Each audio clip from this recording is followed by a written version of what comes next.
wabarakatuh. Mahasiswa PPG Batch 2 dari UIN Salatiga. Pada hari ini, hari Kamis, tanggal 1 Februari 2024 akan melaksanakan video UKIN dengan materi Al-Quran dan Sunnah sebagai pedoman hidup, submateri peran hadis terhadap Al-Quran. Pada hari ini, saya menggunakan metode pembelajaran PBL, yakni Problem Based Learning. Peserta didik akan diberikan tema masalah. Kemudian, peserta didik berkelompok menyelesaikan tema masalah tersebut, mencari jawaban dari tema masalah tersebut. Mereka berdiskusi dan hasil diskusinya dipresentasikan di depan kelas. Silahkan menyaksikan. Terima kasih. Wassalamualaikum warahmatullahi wabarakatuh. Assalamualaikum warahmatullahi wabarakatuh.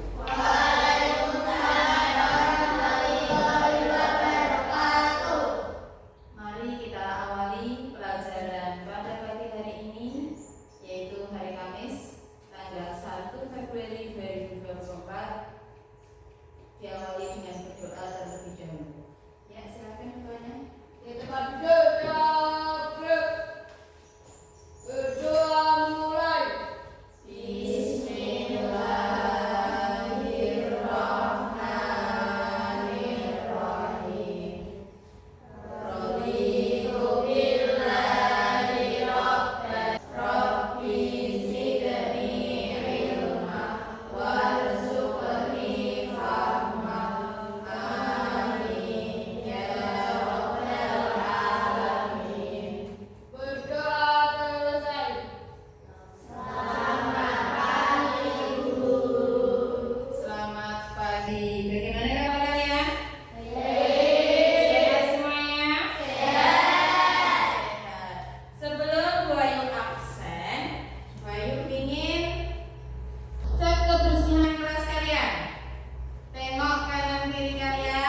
Jika ada sampah, silakan diambil dan dibuang di tempat sampah. Silakan tengok kanan kiri dulu. Ada sampah tidak? Ada. Bersih? Bersih. Sekarang Bayu absen terlebih dahulu sambil cek kebersihan keadaan kalian. Yang pertama, Anastasia, silakan berdiri. Gimana dulu kabarnya hari ini? Sehat? Bahagia? Rapi hari ini? Lengkap? Ya, Anastasia. Yang kemudian Adnan Angga Pranata. Sehat Adnan? Sehat. Bahagia? Rapi? Lengkap? Lengkap. Yang kemudian Nur Aini. Gimana Nur Aini kabarnya Cahayu? Baik, sehat, bahagia, pakaiannya lengkap? Lengkap, pakai dasi? Ya. Masuk semuanya ya, kelas 7 ya? Masuk. Pada pertemuan hari ini, kita akan membahas Al-Quran dan Sunnah sebagai pedoman hidup dengan subtema peran hadis terhadap Al-Quran. Al-Quran adalah kitab suci yang diturunkan kepada siapa? Nabi Muhammad.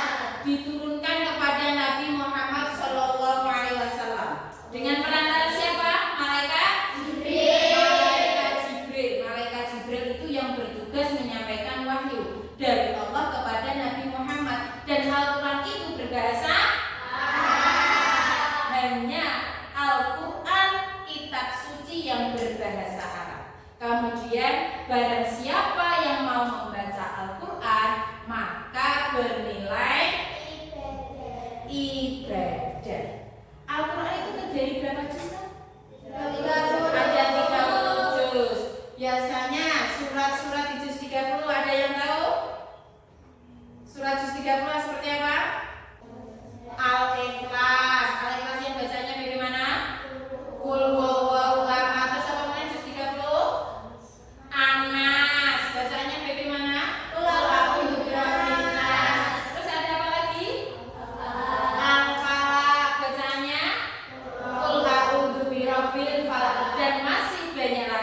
Nah, Al-Quran terdiri dari 30 juz. Kemudian terdiri dari berapa surat? 114 surat. Dari surat yang pertama Al-Fatihah, kemudian Al-Baqarah, ada An-Nisa, sampai yang terakhir adalah surat An-Nas. Jumlahnya surat dalam Al-Quran ada berapa? 114 surat. Kemudian ada berapa ayat? 6.666. Iya, tepat sekali. Ada 6.666 ayat dalam Al-Quran. Mulai dari Al-Fatihah yang ada 7 sampai An-Nas yang ada berapa? 5 ayat. Ya, jumlahnya total dari 30 juz itu ada 6.660 ayat. Nah, dalam ayat-ayat Al-Quran itu masih bersifat mujmal atau masih bersifat umum.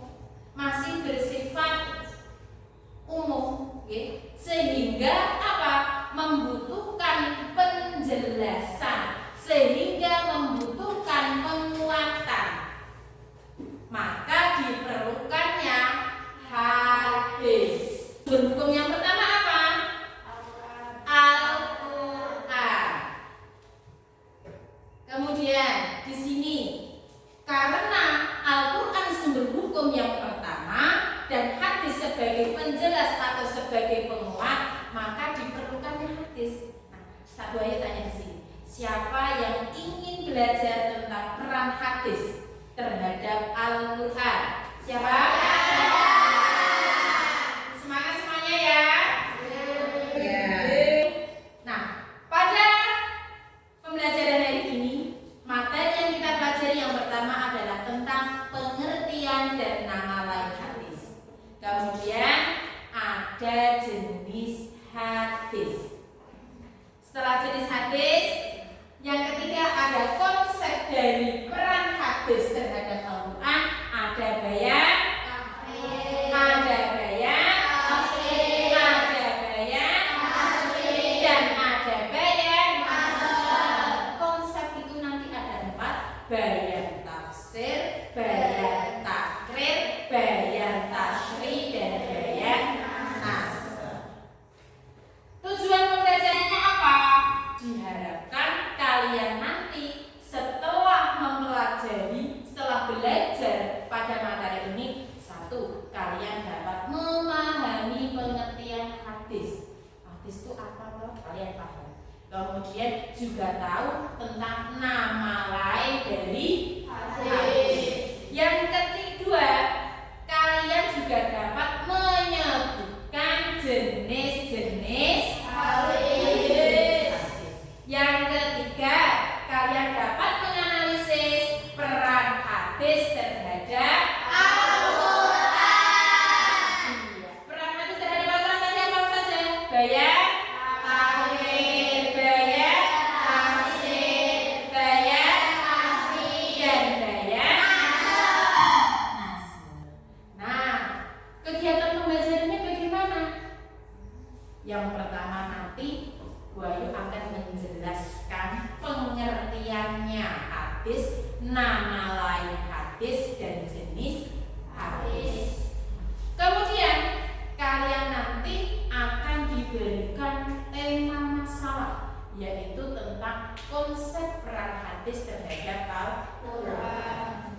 Kemudian kalian nanti membentuk kelompok dan mencari jawaban atas tema masalah yang telah diberikan. Boleh melalui buku paket, boleh melihat melalui LKS, boleh searching melalui HP ataupun media yang lain. Apapun yang kalian temukan nanti didiskusikan dengan teman-teman kalian. Kemudian hasilnya dipresentasikan di depan kelas. Untuk belajar dari ini,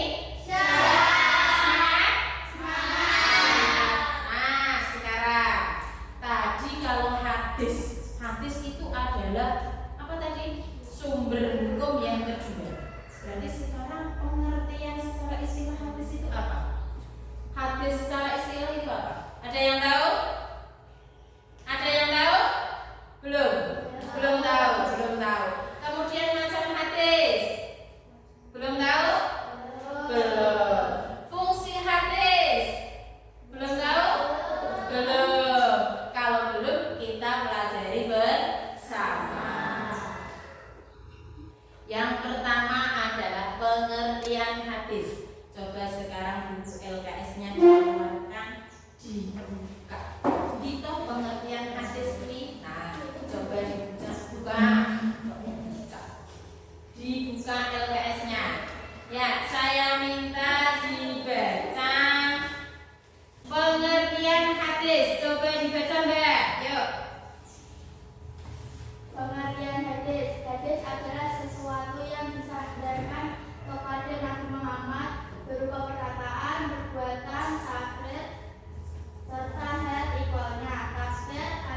dibaca Mbak. Yuk pengertian hadis.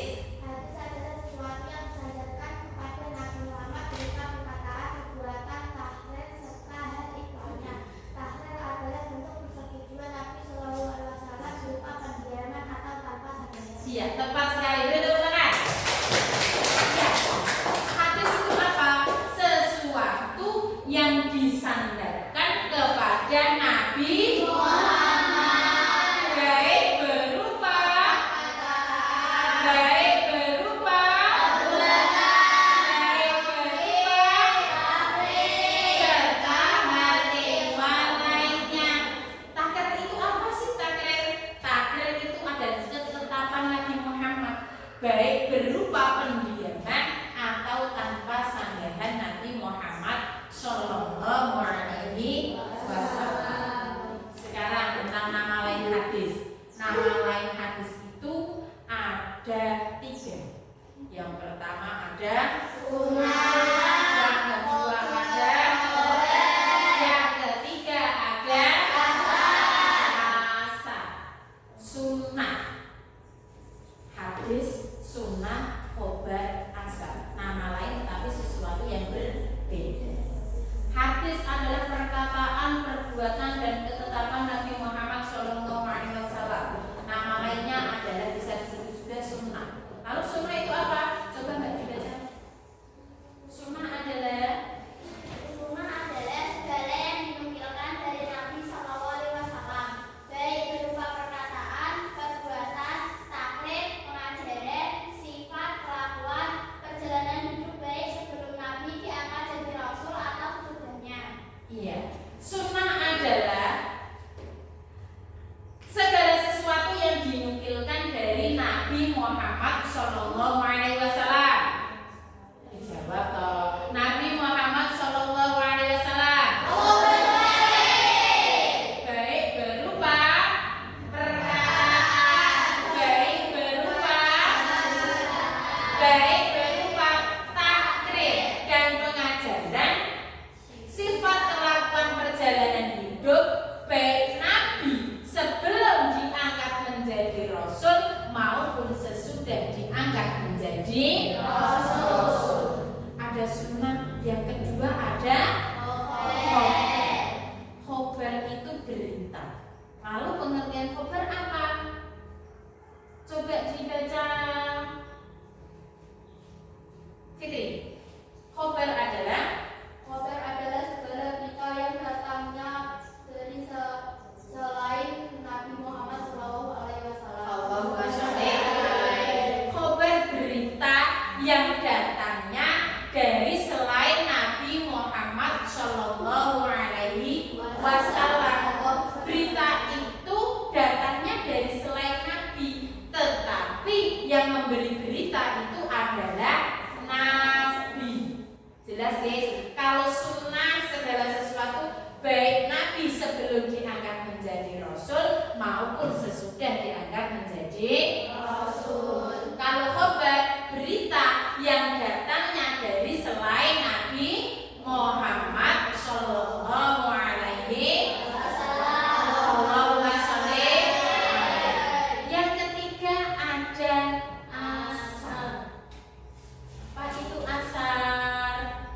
Apa itu asar? Saya minta dibaca yang belum tadi siapa? Yo, Airin. Ya, asar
Yang kemudian yang kedua, tingkatan hadis yang kedua ada hadis hasan.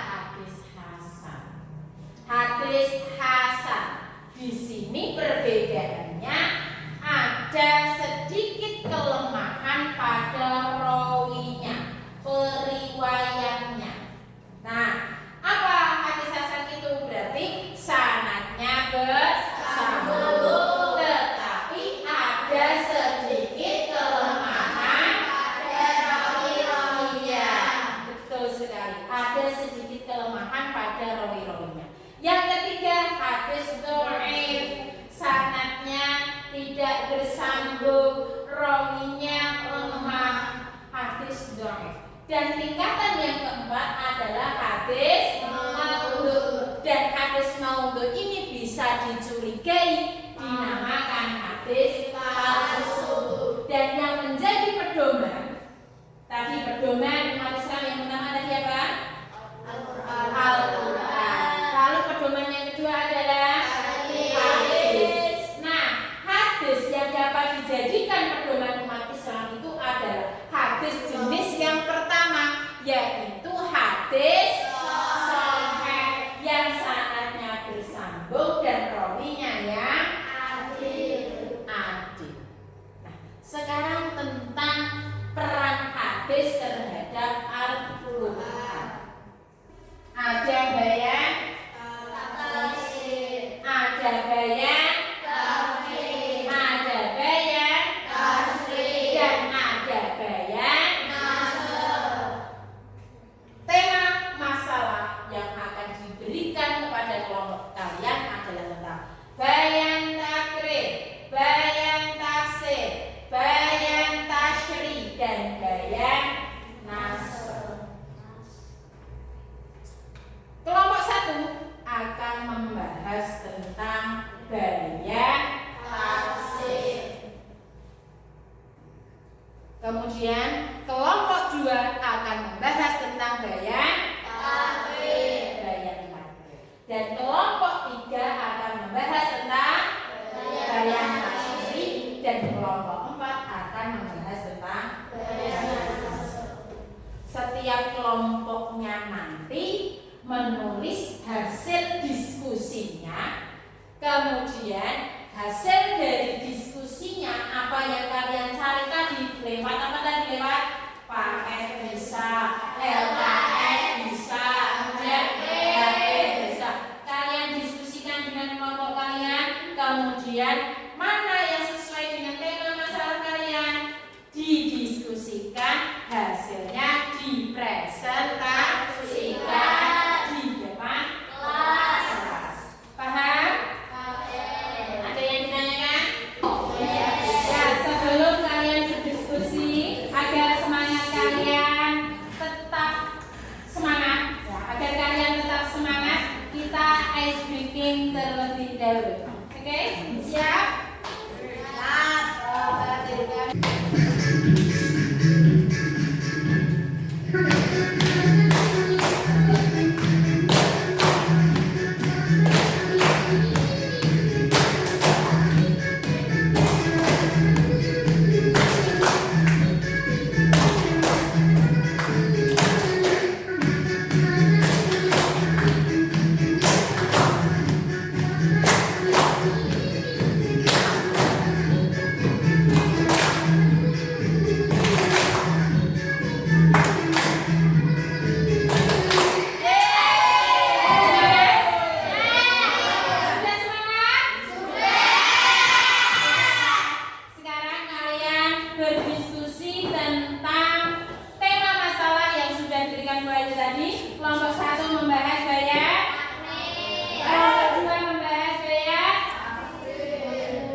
LKS dipakai, paketnya dikeluarkan, harganya juga bisa dikeluarkan. Bayang takrib pengertiannya apa, fungsinya apa terhadap kebutuhan, dan cari contohnya. Oke? Siap? Dari kelompok berapa ini? 3. Membahas bayang tasyri. Berarti dicari pengertiannya apa, fungsinya apa terhadap Al-Quran dan contohnya. Ada kesulitan enggak? Enggak ada ya. Dicari lewat HP bisa, lewat buku paket bisa, lewat LKS bisa. Silakan didiskusikan. Silakan diskusikan. Ini dari kelompok A. Bahas bayang nasr. Berarti yang kalian cari yang pertama adalah pengertian, dan tujuan atau fungsinya bayang nasr terhadap Al-Quran. Yang ketiga adalah contoh.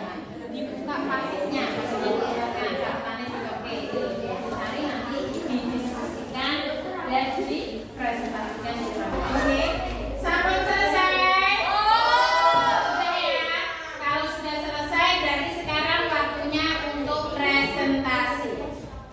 Silakan kita urutkan dari kelompok 1, kelompok 2, kelompok 3, dan kelompok 4 untuk presentasi mengenai materi masalah yang telah kalian berikan, yang telah kalian temukan, kemudian kalian ungkapkan di depan kelas.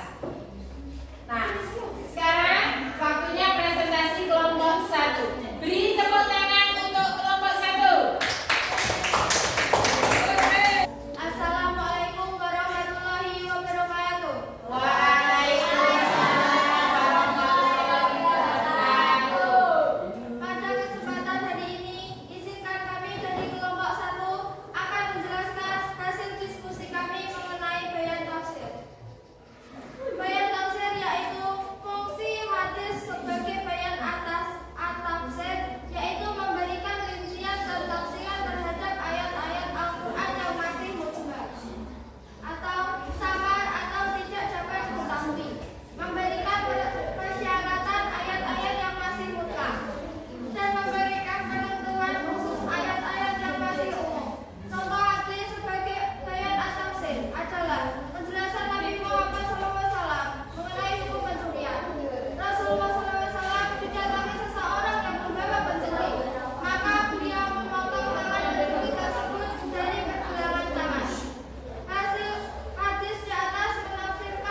untuk menetapkan dan memperkuat apa yang telah diterangkan dalam Al-Quran. Dalam hal ini, sebagai contoh hadis yang diriwayatkan oleh Bukhari dan Muslim terkait perintah berwudu, yakni Rasulullah SAW bersabda, tidak akan diterima salah seseorang yang berhadas sampai ia berwudu. Hadis di atas mentahbir dari surat Al-Maidah ayat 6 yang berbunyi, hei orang-orang yang beriman, apabila kamu hendak mengerjakan salat, maka bersihlah muka dan tanganmu sampai dengan siku, dan sapulah kepalamu dan basuh kakimu sampai dengan kedua mata kaki. Demikian yang dapat saya sampaikan. Saya akhiri. Wassalamualaikum warahmatullahi wabarakatuh. Waalaikumsalam warahmatullahi wabarakatuh. Dari kelompok 2 tadi membahas tentang apa? Bayan takrib. Berarti menguatkan apa yang ada di dalam Al-Quran. Di situ contohnya.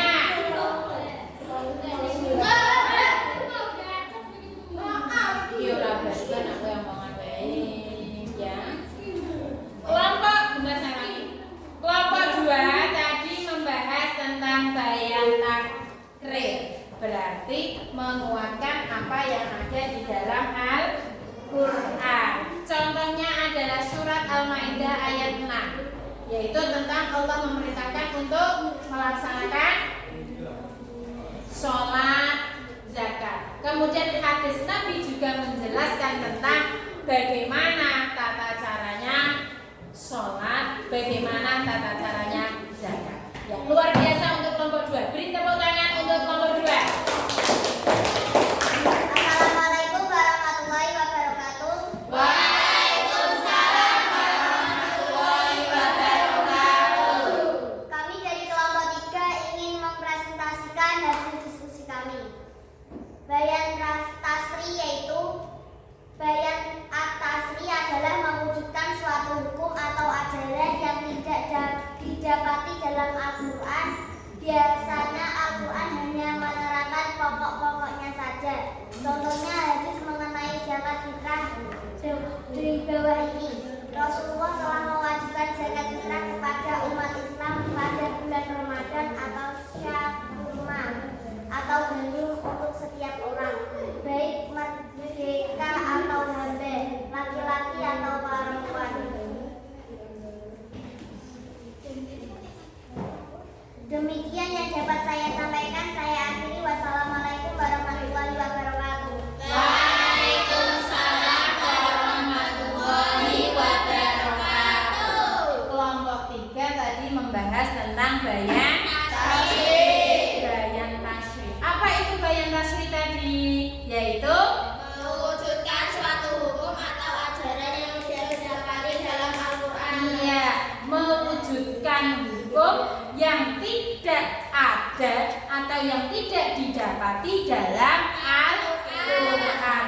Contohnya adalah tentang zakat fitrah. Hadis Nabi menjelaskan kepastian hukum zakat itu diwajibkan baik yang kaya, baik laki-laki maupun perempuan yang sudah balik maupun yang belum balik. Ya, terima kasih untuk kelompok 3. Beri tepuk tangan untuk kelompok 3. Dari presentasi kelompok 1, kelompok 2, kelompok 3, dan kelompok 4. Ada yang ditanyakan? Jelas semuanya? Paham semuanya? Paham. Kelompok 1 tadi membahas tentang bayan takrib. Bayan takrib yaitu memperkuat apa yang telah ada dalam Al-Quran. Kelompok 2 membahas tentang bayan tasrif, yaitu memberikan tafsir terhadap ayat Al-Quran yang masih. Kelompok 3, fungsi hadis yang ketiga adalah bayan tasrif, yaitu memberikan kepastian hukum, menetapkan hukum yang tidak ada di dalam Al-Quran. Dan yang terakhir adalah kelompok 4, yaitu peran hadis terhadap Al-Quran adalah adalah bayan nasr, yaitu membatalkan atau menghapuskan ketentuan terdahulu. Jelas semuanya? Pengertian hadis sudah paham? Jenis hadis sudah paham? Nama lain hadis sudah paham? Sudah. Kalau sudah, mari kita buat kesimpulan bersama tentang pelajaran ini. Yang pertama adalah tentang hadis. Pengertian hadis. Tadi hadis adalah ya, ya,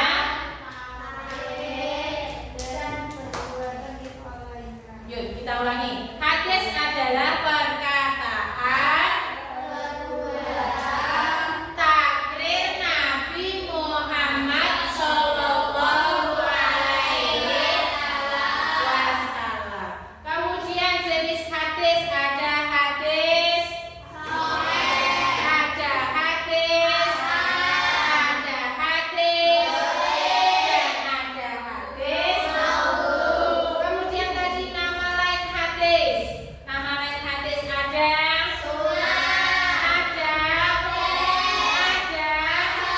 hasan, sunnah, khobar dan hasan. Peran hadis terhadap Al-Quran ada berapa tadi? 4. Yang pertama bayan, yang kedua bayan, yang ketiga bayan, dan yang keempat bayan. Bayan takrir apa? Memperkuat. Peran hadis terhadap Al-Quran ada bayan takrir, yaitu memperkuat apa yang telah diterangkan dalam Al-Quran. Yang kedua ada bayan tafsir, yaitu memberikan tafsir terhadap Al-Quran. Yang ketiga ada bayan tasyrih, yaitu menetapkan hukum yang tidak ada dalam Al-Quran. Dan yang keempat adalah bayan nasr, yaitu menghapuskan ketentuan yang telah ada karena adanya dalil baru. Nah, untuk pertemuan berikutnya, kalian membuat peta konsep peran hadis terhadap Al-Quran melalui aplikasi Canva. Tahu ya Canva ya? Konsep tersebut setiap kelompok membuat satu konsep tentang keempat peran hadis terhadap Al-Quran: bayan takrir, bayan tafsir, bayan tasyrih, dan bayan nasr melalui Canva, dan dikumpulkan melalui link Google Form. Hari ini kita belajar tentang peran hadis terhadap Al-Quran. Semoga apa yang telah kita pelajari pada hari ini bermanfaat untuk kita semuanya. Pesannya Bu Ayu, jangan lupa belajar, jangan lupa selalu membaca Al-Quran, jangan lupa tugasnya juga dikerjakan. Saya akhiri, billahi taufiq wal hidayah.